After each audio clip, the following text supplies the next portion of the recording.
global level like that, it impacts the psyche. This is the collective unconscious. This is Jung. We've talked about this. Okay, you have your personal unconscious that you got from your parents and your drama and your childhood and all of that. But there is a collective unconscious that we all tap into. They're universal things that we feel, that we can understand. That's why, what is the language of the subconscious? The ego? No. Blank is the language. You guys got to learn these things. These are Francisisms. I thought it was that. You're thinking if it's not a universal truth, Right. then it's, you said it, ego. But this one, symbol. Symbol. What does every single person in this room need to have today in order to live? And there's some of it on the table. Water. Water is a symbol, for instance, of life. The subconscious understands. So many people, so many of my clients will be like, oh, and this is also a very Cuban sort of thing, especially because Cubans are surrounded by water in the subconscious and in the nature of the geography and where they were brought up. I have to go to a mine. I have to go to the ocean to clean me. Because there's a symbol that the ocean is life. That the water is life. And do you know Botticelli? There's a famous painting by Botticelli called The Birth of Venus. And in a story from Greek mythology, her father was castrated, his testicles fell into the water, and Venus was born. And Venus represents life, beauty, art, sex, passion. So if you're missing those things from your life, you aren't living. If you're missing your beast from your life, or like me, tried to chop it off and only lived from the higher up, you are not alive, people. You are dead. Same goes for if you're only living in your beast and you're not doing anything from the heart or service or compassion. There are people like that. We need both. So the symbol is the language of the subconscious. So that's why in Disney there's so many symbols. And it's all from mythology, it's all from fairy tale. Because even though you and your children don't really know what you're seeing, your collective unconscious, your subconscious knows. We all know these stories. So going back to Princess Diana, she dies, and the image of the princess, gone. How many of you in your relationships are princesses? And how many of you are Cinderellas?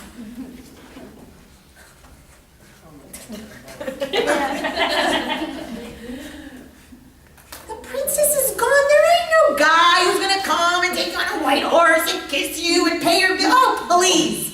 But we were, and it's funny that we're all women in here, we were sold a crock of shit. A crock of shit. Bullshit. That doesn't exist. Even when Father Knows Best was on TV and Lucy and Ricky were on TV, they gave it to you in a little box and they said, this is what happy marriage will be. Do you know how much depression? Do you know how much sadness women, more so than men, suffered in silence because their baby wasn't the Gerber baby right after they popped them out and like they show in the commercials, and because their husband wasn't like, honey, I'm home, let me. So women per se have a lot of darkness that the feminine movement has allowed to at least give a voice to. There's so much anger and suppression. And those shows and these stories and these Harlequin romance novels that are a bunch of bullshit, They are for us to escape because nobody has that.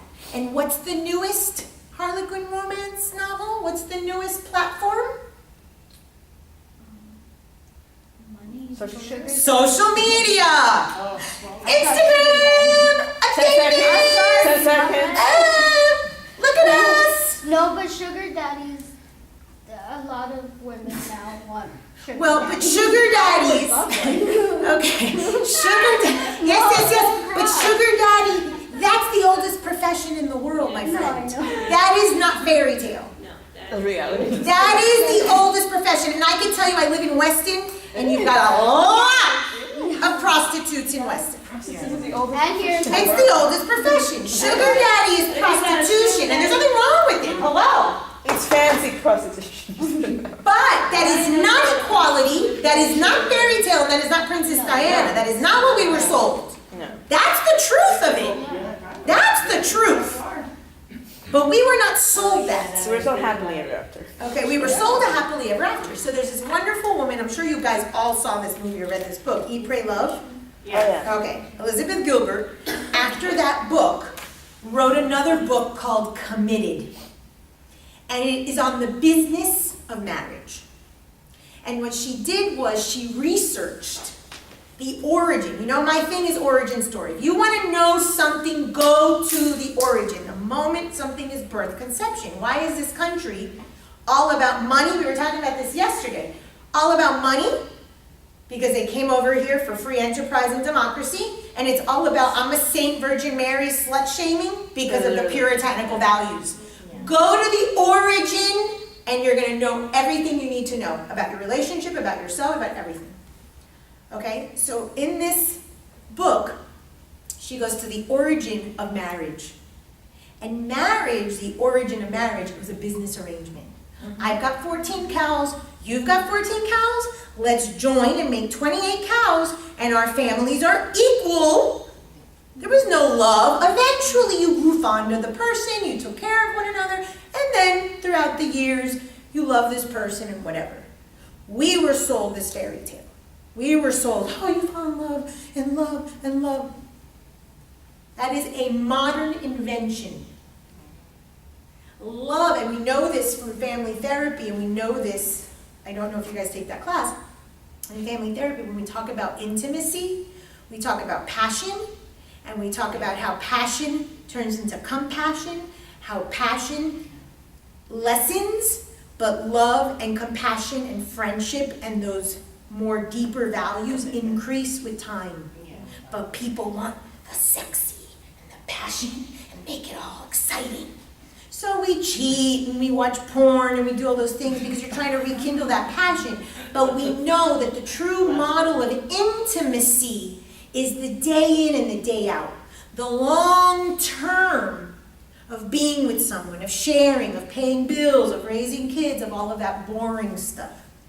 And so the origin of marriage in her book, great book, I highly recommend it. And she weaves her story about how she finally got over her fear of marriage and she got remarried again, is that it's a partnership, an equality, but it was a business arrangement. So sugar daddy, sugar mama, business arrangement. And I'll pay for everything, That is not what fairy tales sold us. That's the truth. That's the perfect marriage. Beast and angel or God or whatever you want to call it. So we want to pay attention to symbols in fairy tales to see why they're there. They're not there accidental. If a character goes to a body of water, there's a reason. In Lion King, when he is brought up to be presented, Rafiki presents him to the Pride, to Pride Rock, they're saying your future king, because he has to grow into that. We are not born human beings. We come from the animal, Simba. I'm gonna be a mighty king. I'm working on my roar. We're all working on our roar. And then he hides out. He escapes. He's with Pumbaa and with Simba. he's scared, oh my God, life is hard, this sucks. Scar takes over, we've all been in that, and then finally, okay, let me go assume my throne. Because his dad died. He could assume the throne. But how many of us are afraid to assume the throne? Most people. Most people do not reach self-actualization or their potential because they don't want that throne. They're scared of the throne. They don't think they could do it as good as their parents did it, etc., etc., etc. So they stay hiding out with Timon and Pumbaa, being a vegetarian even though they're carnivores, being, is it recording? Yeah. Being whatever they are instead of the king, because we're all meant to be kings, but we rather hide out and escape and play less than. So there's a reason why he's a vegetarian in that scene. Why he's not eating, because he could have been eating meat while Timon and Pumbaa. So all of that is symbolism. And when your client speaks, they're using words intentionally. That's what you're going to start paying attention to. Not what they said, but what they said. Because when we speak, we come from the subconscious. Unless we're very calculating and you know, we're intentional in something, which we do, we have a conscious mind, although we know it's very little in terms of what we use. Most of the things, that's why when people are in anger, or people are in a moment of stress, that's when you start seeing the truth of the subconscious come out. When they just, and that's why you let your clients speak. That's why you ask open-ended questions and not yes, no. Let them talk. We're going to do at one point, we're going to use metaphor. Metaphors are big. These are all metaphors because metaphor is another language. It's another word for symbol. Story, another word for symbol. These are the things that are going to tell you what's in that beast, what's in that animal part of your client. That's where your client is beating themselves up. That's where your client hates themselves.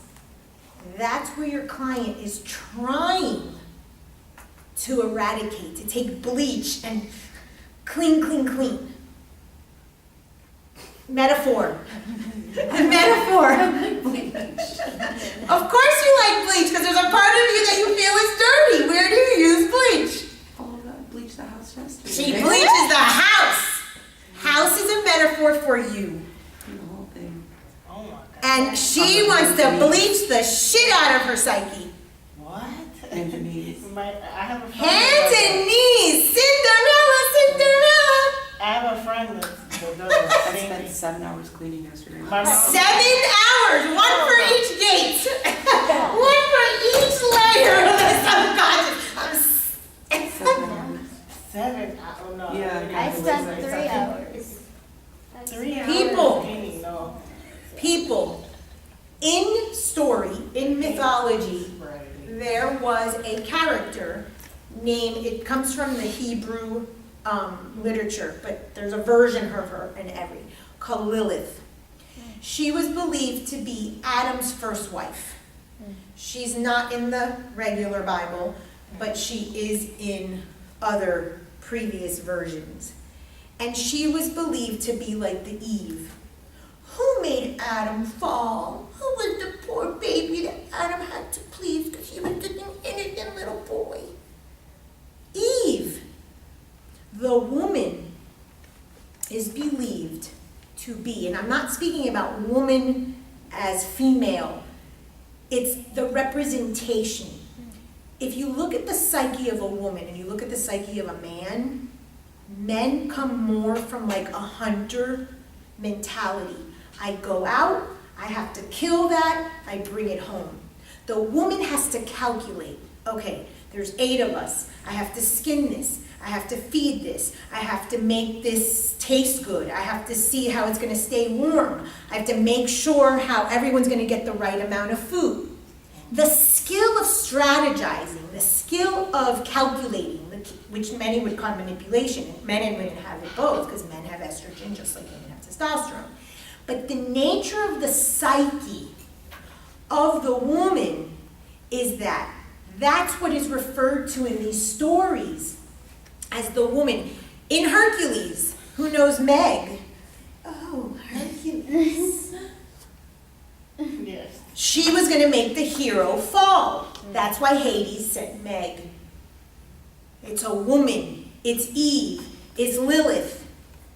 And oftentimes it's related to sexuality because men hunt. Get the animal. Get the woman. And we are supposed to be more, okay, so.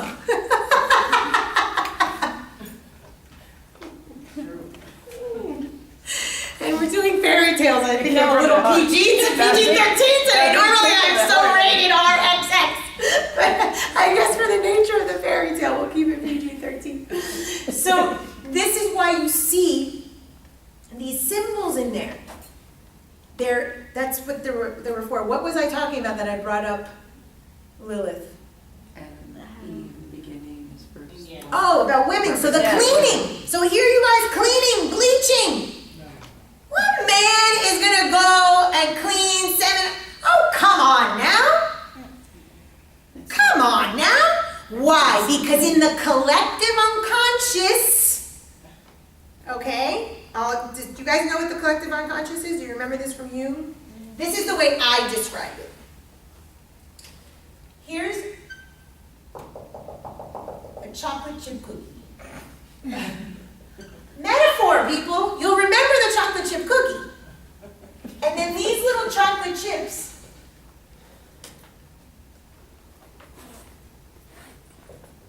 are your personal unconscious. Oh. But the cookie dough is the collective. So every single one of you has a chocolate chip cookie. I call it a mohong, okay? In your subconscious. This is your personal unconscious. Shit goes. Okay, because mohong is shit and it looks brown and the little emoji, they even have the emoji. I didn't make it up, I mean someone else thought of it. So I say it all the time and then look, they made an emoji. I'm like, look, there is another weirdo out there that thinks like me. But the collective unconscious is everything stored in there. When ideas enter the collective unconscious, all these people start getting ideas. Oh, I'm gonna write a book on vampires. I don't know, years ago, I think it was like the 90s, all these books on vampires started coming out. That is because something sparked, I can't tell you what that is, and all of a sudden, whoever tapped into the collective unconscious, this is what you can call our intuition. This is what a lot of people, in my line of work, I call it the Akashic Records. That's what I use to help counsel. Akash just means space or ether. So it's just this energy that's everything. Some people call it vibration. Some people call it God. Some people call it energy. But Jung said the collective unconscious. Okay, and then there was a collective consciousness. So this thing that we're all having access to. My mom, years ago, would wear dresses with sandals. But she liked to wear pantyhose. But she didn't want to have pantyhose with sandals because it looked stupid, in her opinion. So what did she do? She bought pantyhose and she cut them.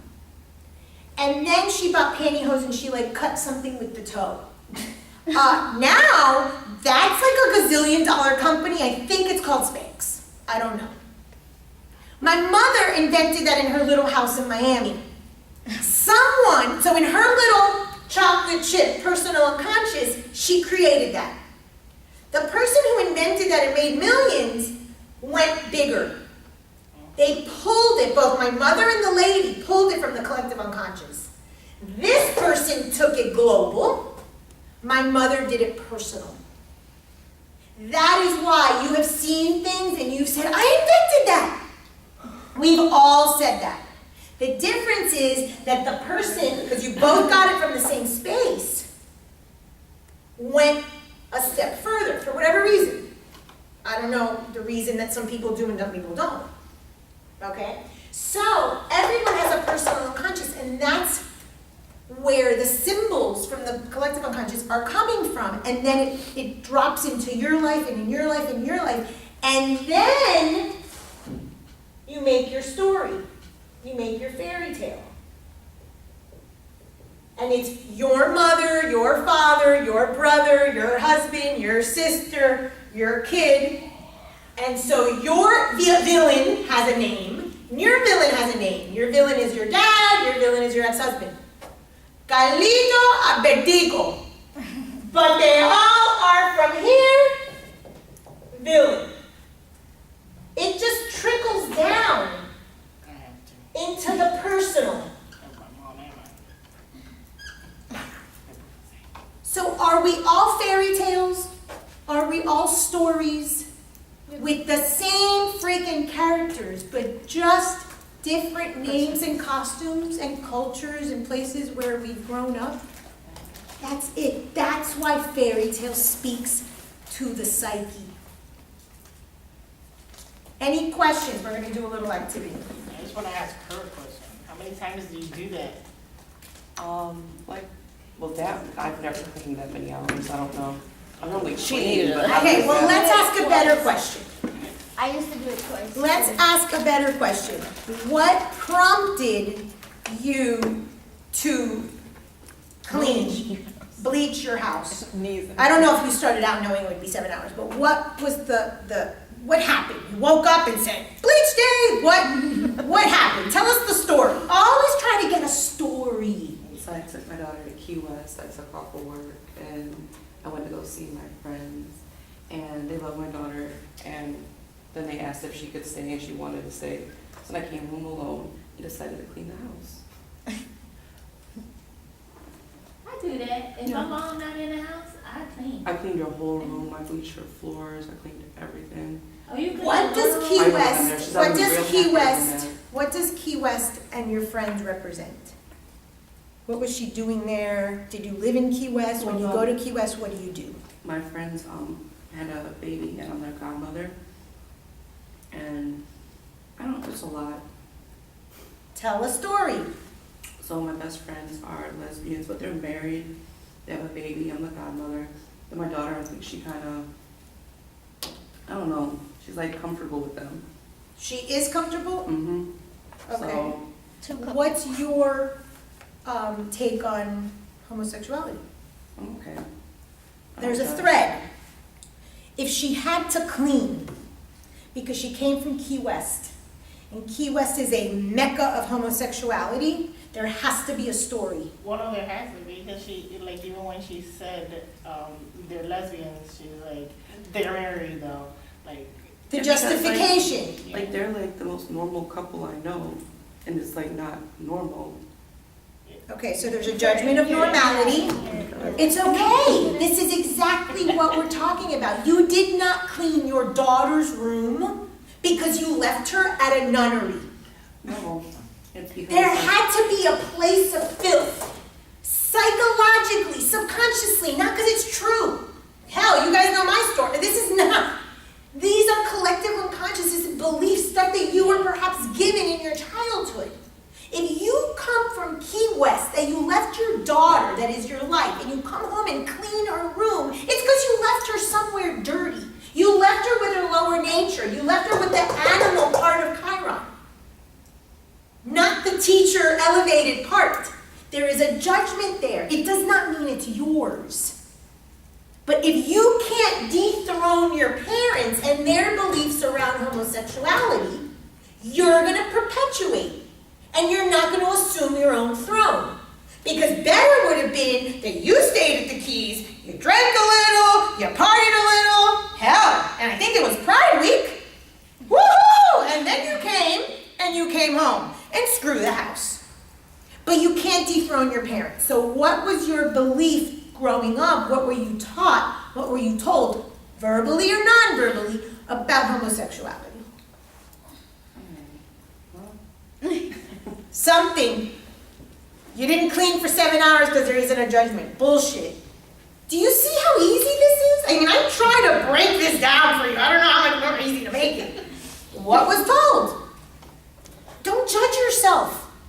Become aware of it. That's all. It was, either way, it wasn't like it was you. And we don't It was care. a We're not woman going to and judge you. You're not going to somebody. judge the client. You're just going to ask the question. And the minute that they can get it out, all of a sudden, when we say things out loud, all of a sudden it's like, oh shit, I thought that? Ew, gross. Or, oh, I am a racist, like I've told you guys before. I'm a okay, let me try to stop hiding it and now admit it. So that's what therapy and getting it out, when the client figures it out and they regurgitate, oh shit, what did I just vomit? They vomited corn and they love corn, they're gonna go, tasty corn. I love that corn.